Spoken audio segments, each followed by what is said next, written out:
Okay, let's unpack this. We talk about scandals on this show all the time.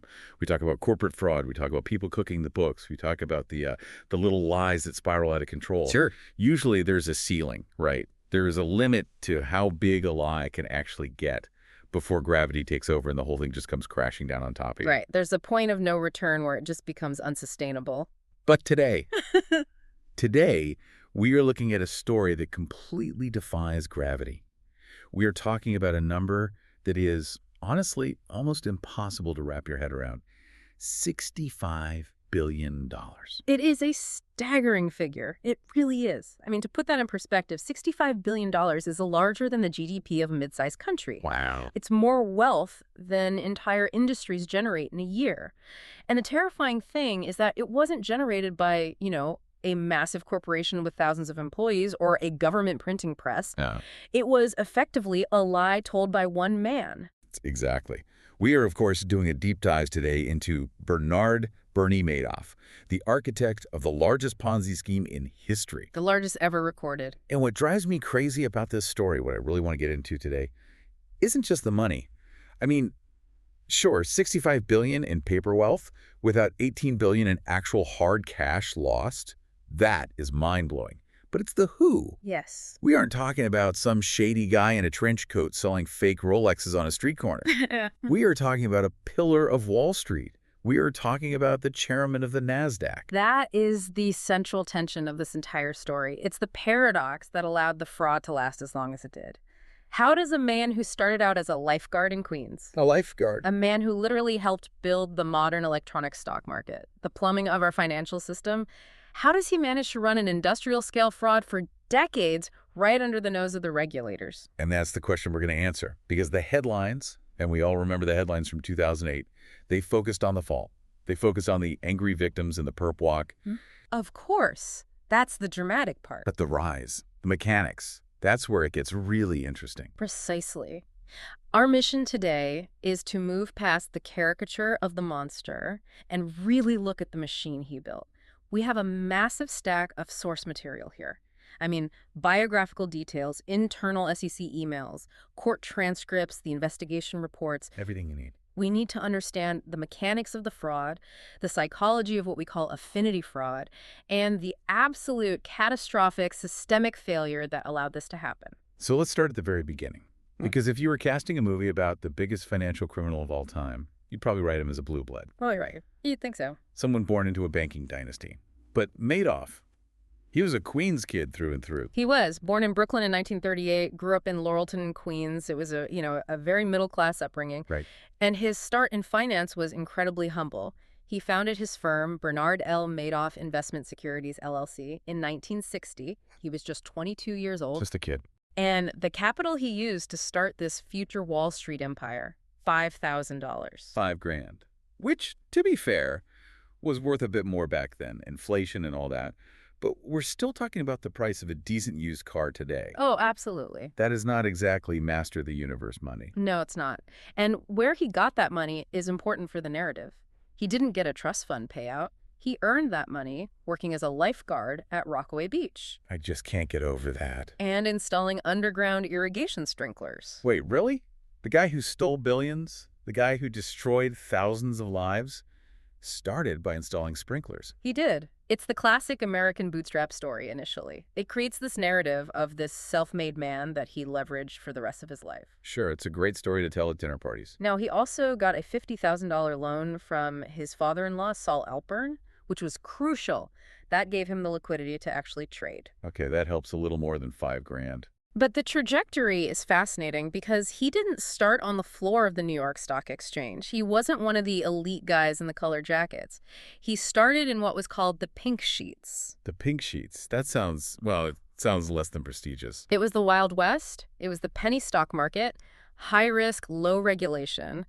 Companies that weren't big enough to be listed on the NYSE ended up on the pink sheets. Okay.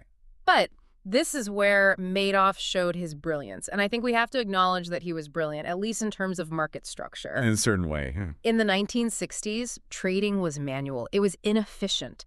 It was guys shouting at each other or trading slips of paper. Right, the classic image of the trading floor, chaos, shouting, paper flying everywhere. Exactly. Madoff looked at that and saw an opportunity. He realized that computers could do it faster, cheaper, and more efficiently. His firm became a pioneer in using computer technology to disseminate quotes. So he was a tech guy before tech was really a thing on Wall Street. He basically digitized the process of matching buyers and sellers. So before he was a crook, he was a genuine innovator. He was bringing the market into the digital age. He was a revolutionary. That technology his firm helped develop, it eventually became the Nasdaq stock market. Oh, way. And Madoff wasn't just a participant. He served as the chairman of the Nasdaq. He was on the board of governors for the NFSD. He was the established... He was the guy writing the rules. He was the guy writing the rules. This is what makes it so scary to me. He wasn't an outsider throwing rocks at the castle walls. He was the guy sitting on the throne inside the castle. He had this veneer of absolute legitimacy. Absolutely. But there was this one practice you highlighted in the notes, payment for order flow. This seems like a pivotal moment where he started bending the rules, or at least the ethics of the game.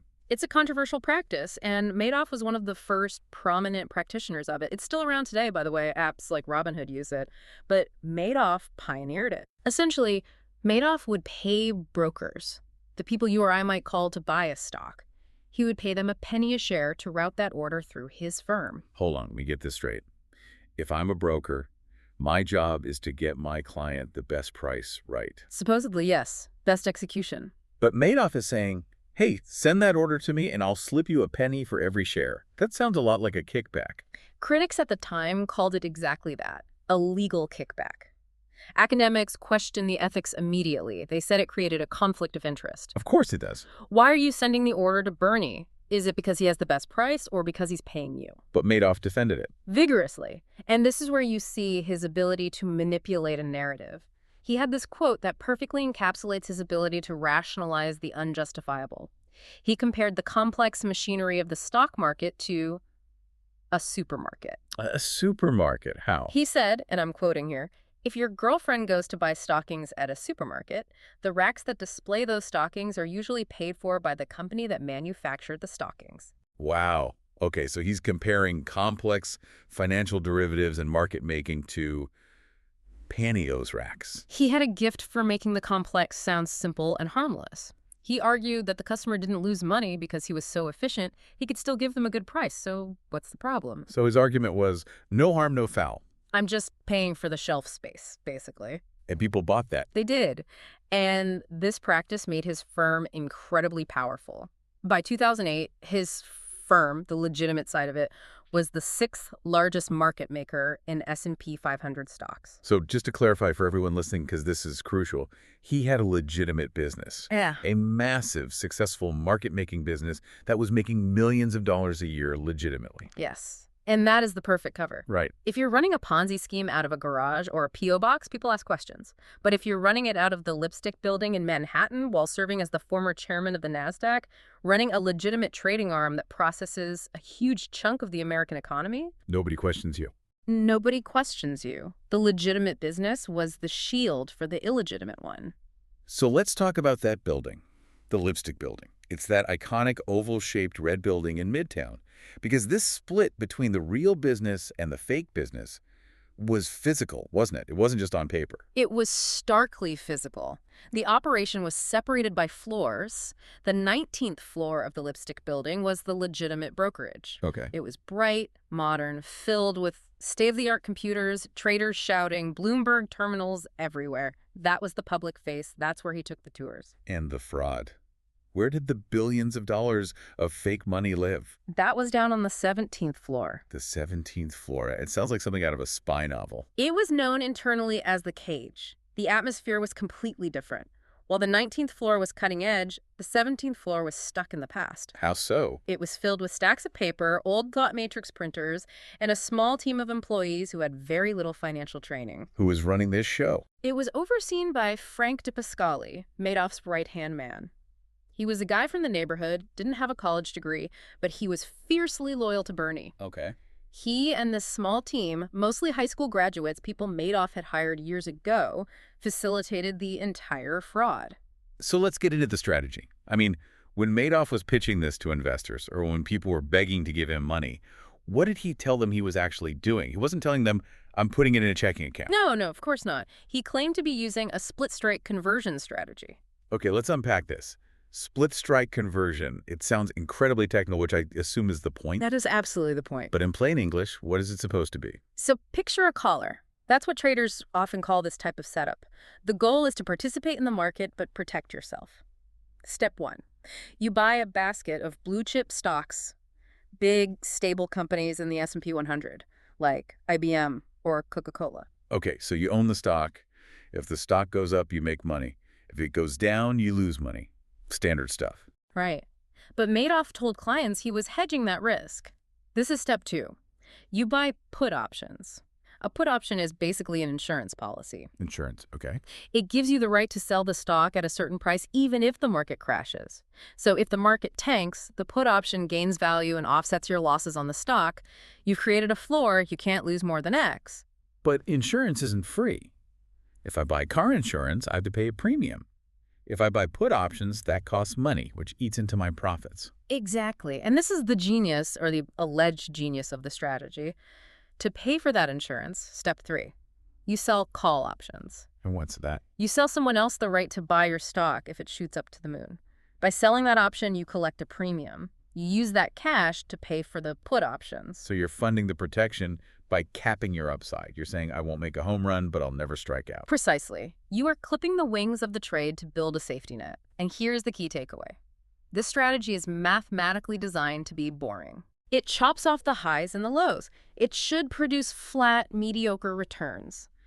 But Madoff, he was reporting 10, 12, 15% returns every single year, regardless of what the market did. Like clockwork. No down years. Never. He took a strategy designed for safety and pretended it was a magic money printer. And just to be absolutely clear, was he making these trades? Was he buying the stocks and the options? He never made the trades, not for the asset management clients. Never. Like not even once to keep up appearances? The investigation showed that for decades, he simply took the client's money and deposited it into a corporate checking account at Chase Manhattan Bank. It was just sitting in a checking account. Billions of dollars. Yes, it was a slush fund. Unbelievable. When a client wanted to withdraw money or redemption, he just wired them money from that Chase account. It is the textbook definition of a Ponzi scheme. New investors' money is used to pay the old investors. So wait, these clients were receiving monthly statements, right? I mean, very detailed statements saying, bought IBM at 100, sold at 105. How did he generate those if he wasn't trading? That was the job of the 17th floor. It was a factory of fiction.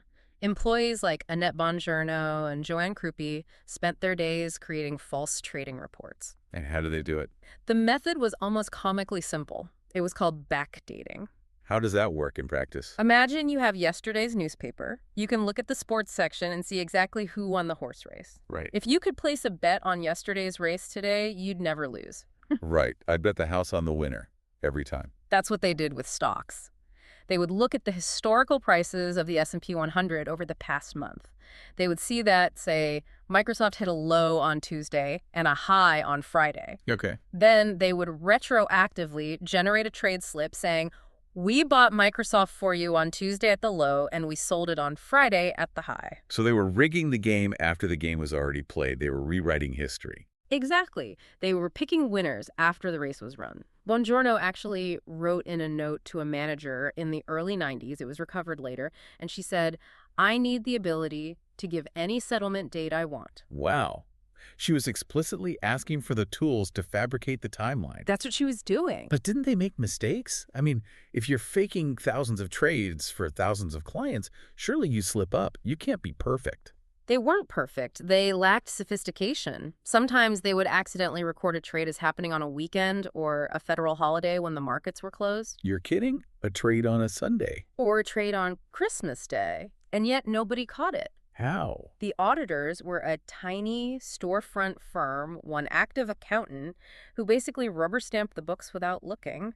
But the clients, they didn't look too closely either. Why? The returns were too good. The returns were too good. This brings us to the why. Why did people trust him so blindly? It wasn't just the returns, was it? There was a psychological game being played here. Oh, absolutely. This is what we call affinity fraud. Yep. Okay. It is a predator exploiting the trust within a specific group. Madoff was Jewish, and he targeted the wealthy Jewish community.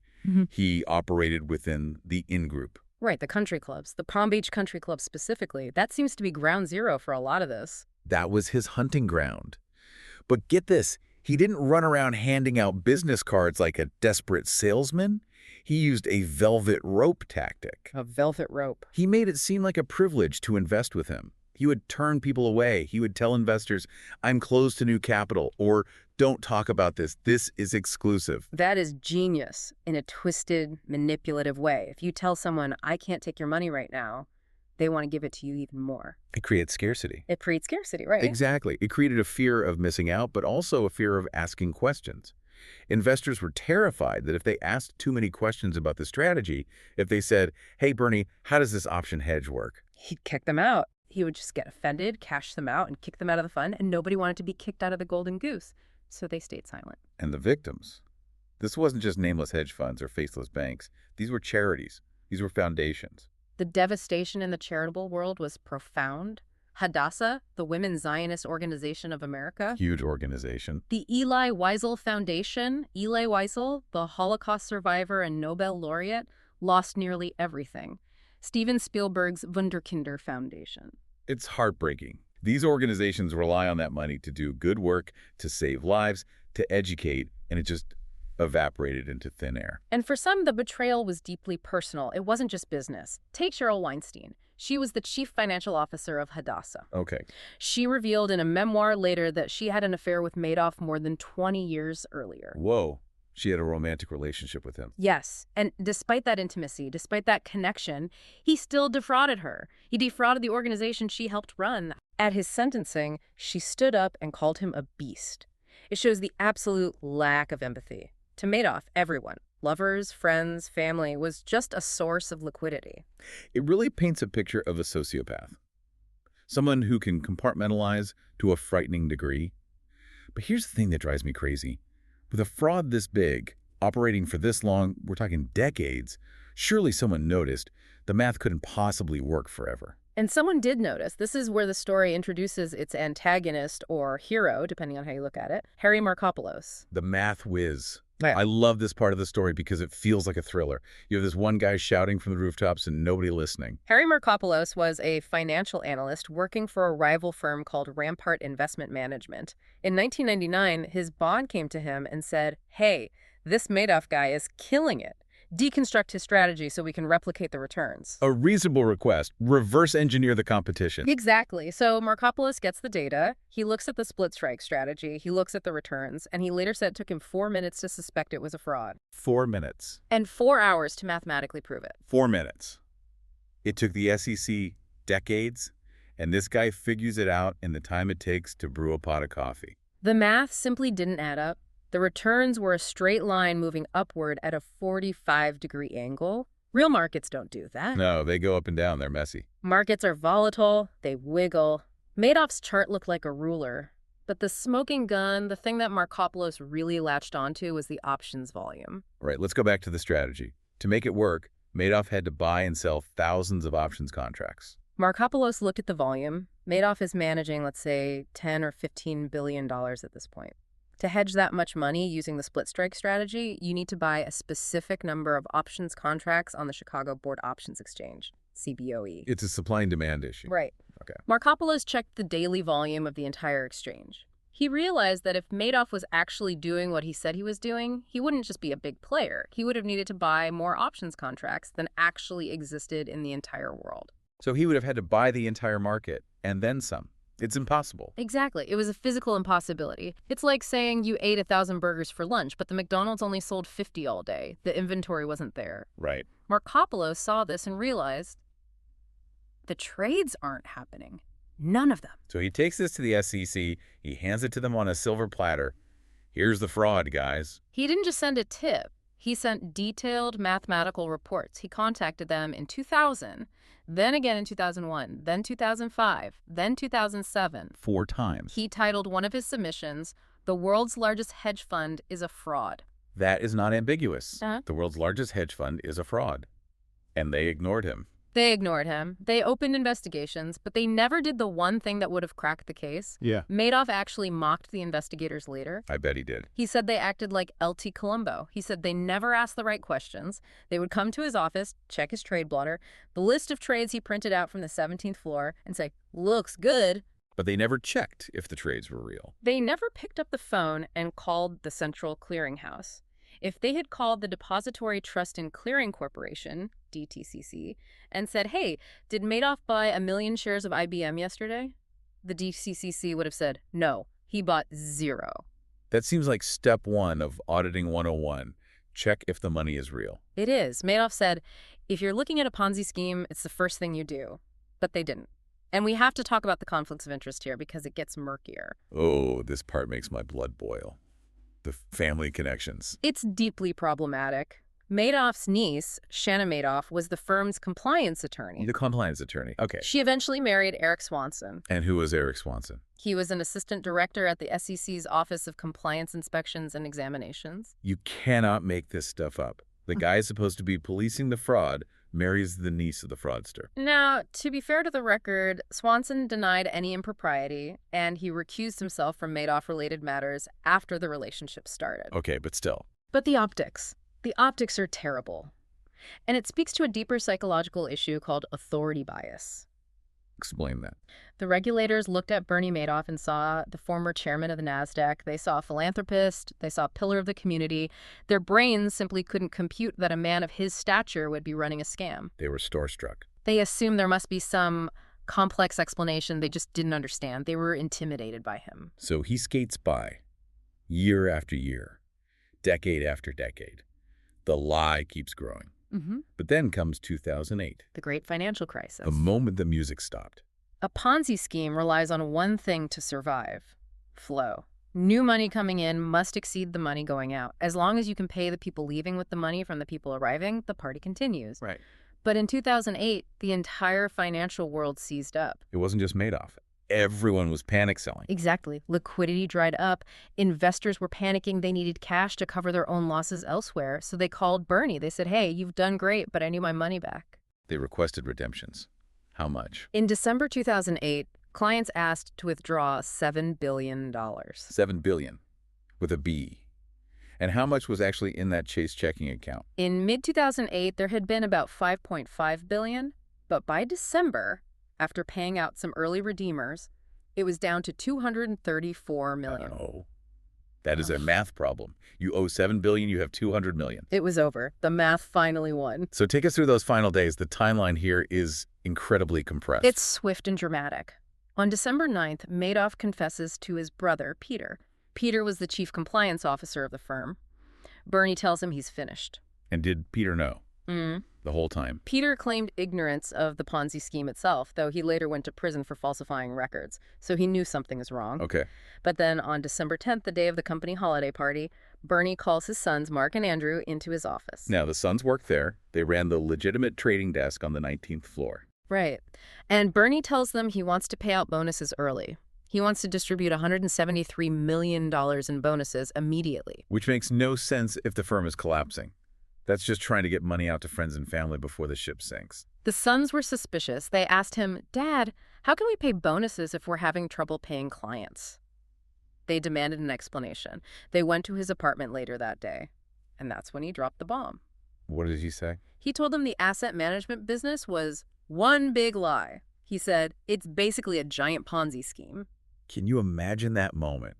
Your father, your hero, the legend of Wall Street, tells you everything you know is a lie. The son's reaction is the subject of much debate, but their actions were decisive. They didn't help him pack a bag. They didn't help him shred documents. They didn't try to cover for him? They went straight to a lawyer, and the lawyer said, "You have to call the feds." And they did. They turned their own father in. They did. And the next day, December 11th, the FBI shows up at the apartment in their windbreakers.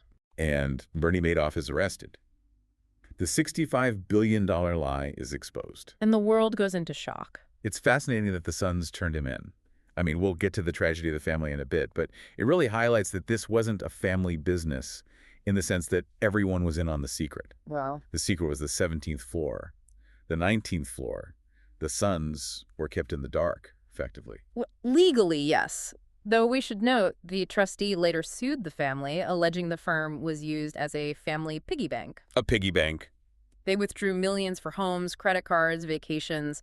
Whether they knew it was stolen money or just thought Dad was a financial genius is the legal distinction, but they certainly benefited from the fruit of the poisonous tree. So Madoff is arrested. The cameras are flashing. But the story doesn't end there. The aftermath is, well, it's a Shakespearean tragedy. It's almost biblical in its destruction. It truly is. The destruction of the Madoff family is total. Let's talk about the sons. Mark Madoff. Mark bore the brunt of the public suspicion. He was the older son. He worked closely with his father. Even though he was never charged with the fraud itself, the public pressure was immense. I can't even imagine. The media was camped outside his house. He couldn't get a job. He was a pariah. And the date of his death. On December 11, 2010, exactly 2 years to the day after his father's arrest, Mark Madoff hanged himself in his apartment. That date choice, that's a message. That is a final act of communication to his father. It's a devastating signal of unresolved anger and shame. It's just gut-wrenching. And then Andrew Madoff, the younger son, he had battled lymphoma before and beaten it, but after the scandal, the cancer returned. He died in 2014. And he blamed the stress. He explicitly blamed the stress of the scandal for his relapse. He told People magazine, "The stress killed my brother, and it's killing me." He viewed his father as his murderer, Well, essentially. yes, and Ruth, Madoff's wife. She was his high school sweetheart. She stood by him initially, which destroyed her relationship with her sons. Eventually, she was ostracized by society. And she lost all the money. She forfeited $85 million in assets, leaving her with just $2.5 million. Which I know listeners might say 2.5 million is a lot. When you're 70 years old, you're the most hated woman in New York, and you used to live on billions. That is a total collapse. She even claimed in an interview that she and Bernie attempted a suicide pact on Christmas Eve 2008. They took a handful of Ambien, but they just woke up the next morning. This is just grim. The whole thing is just dark. And Madoff himself, he pleaded guilty, right? He didn't fight it. He pleaded guilty to 11 felonies in March 2009. No plea bargain. He admitted to everything. And the judge, Denny Chin, didn't hold back. No. Judge Chin called the crimes extraordinarily evil. He noted something very telling. Usually when you sentence someone, you get letters of support. Right, from friends, family. Friends, rabbis, neighbors writing to say he's a good guy who made a mistake. Judge Chin noted the complete absence of any letters of support for Madoff. No one stood up for him. So what was the sentence? 150 years. The maximum allowed. It was a symbolic sentence, obviously. He was 71 years old. It guaranteed he would die in prison. And he did. But his time in prison is kind of interesting. You'd think he'd be a pariah there, too. But the notes say he was treated like a mafia don. It's a strange dynamic. In the federal prison system, money and notoriety still carry weight. He was a celebrity criminal.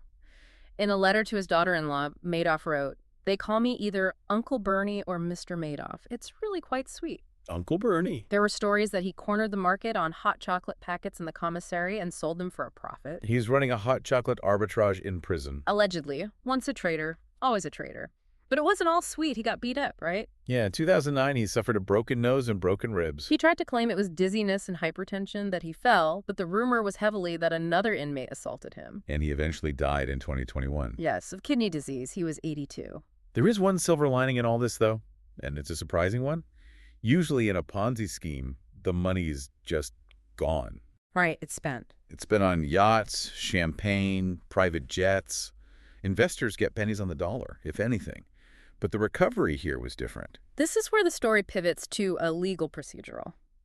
We have to talk about the court-appointed trustee, Irving Picard. He is the unsung hero of this saga for the victims. What did he manage to do? You have to understand, the 65 billion figure was mostly fake profits. It was air. The actual real money that investors put in the principal was about 17.3 billion. Okay, the real cash. Picard and his team have recovered over $14 billion of that. That is unheard of. That's like, what, 80%? It's an incredibly high recovery rate for a fraud of this scale. How did he do it? Where did he find the money? Through a relentless pursuit of clawbacks, and this creates a new category of victim. The net winners. Right, explain this concept, because it sounds counterintuitive. If I invested with Madoff and I took my money out before the crash, why am I in trouble? I didn't steal anything. Here is the logic. Let's say you, listener A, invested $1 million in 1995.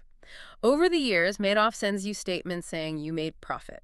In 2005, you cash out $2 million. Okay. You walk away thinking you made $1 million. Okay, I'm happy. I bought a house in Florida. Life is good. But listener B invested $1 million in 2007. Madoff took listener B's money and gave it to you to cover your withdrawal. That $1 million of profit you spent, it wasn't profit. It was listener B's money. It was listener B's life savings. Oof. Put that way, it's stolen goods. Exactly. So the court ordered those people, the net winners, to return the fictitious profits to the pot so it could be distributed to the people who lost their principal. That must have been a bitter pill to swallow. You think you're retired, you think you're safe, and suddenly the government says, hey, that money you spent 5 years ago, you owe it back. It caused immense financial hardship for people who thought they were innocent bystanders. Mm-hmm. But legally, and perhaps morally, it was the only way to create some equity among the victims. So we've covered the rise, the mechanics, the fall, and the aftermath. But let's zoom out. What does this all mean? Why are we still talking about Bernie Madoff almost 20 years later? Because Madoff isn't just a story about a crook, it's a story about us. It's about the vulnerability of trust. The trust builder. That's how we started. Exactly. Madoff excluded the very thing that makes markets work. Markets run on trust. You trust that the broker executes the trade, you trust the auditor checks the books, you trust the regulator is watching. Right. Madoff realized that if you mimic the signals of trustworthiness, the suits, the prestigious offices, the steady returns, people will stop verifying. And the exclusivity was the cherry on top. By making it hard to get in, he bypassed the scrutiny. It raises an important question for every listener. If an investment opportunity looks too good to be true, perfectly steady, no volatility, it almost certainly is. But more importantly, if the strategy is too secret to explain, Yeah. that is the ultimate red flag. It's a black box. It's proprietary. You wouldn't understand. If you can't understand how your money is being made, you don't know if it's being made at all. It reminds me of the Markopolos point. The math didn't work. The volume of options didn't exist. It was there in black and white, but nobody wanted to look because the check cleared every month. We call it willful blindness. The banks, the feeder funds, they made fees off Madoff. They had an incentive not to look too closely. So are we safe now? I mean, surely the SEC fixed the LT Colombo problem. They've made changes, but the complexity of financial instruments has only increased since 2008. Crypto, high-frequency trading, algorithmic derivatives, the capacity for concealment is still there. That's a comforting thought. Well, skepticism is a healthy survival trait in finance. So here is where it gets interesting for you, the listener, to think about. No. We usually blame the bad apple. We say Madoff was a monster. And he was. But he operated for decades. He was the chairman of the Nasdaq. He was the establishment. And that leads to the final provocative thought. We focus on Madoff the criminal, but we rarely ask, how many other Madoffs are operating right now, not by hiding in the shadows, but by hiding in plain sight, protected by our own assumption that surely someone else is checking the math? Are we any better equipped to spot the next one? Or are we just waiting for the next crisis to reveal who's swimming naked? That is the question. A huge thank you to everyone for listening to this deep dive into the $65 billion lie. It's a wild story, but the lessons are real. Keep your eyes open. And verify the math. See you next time.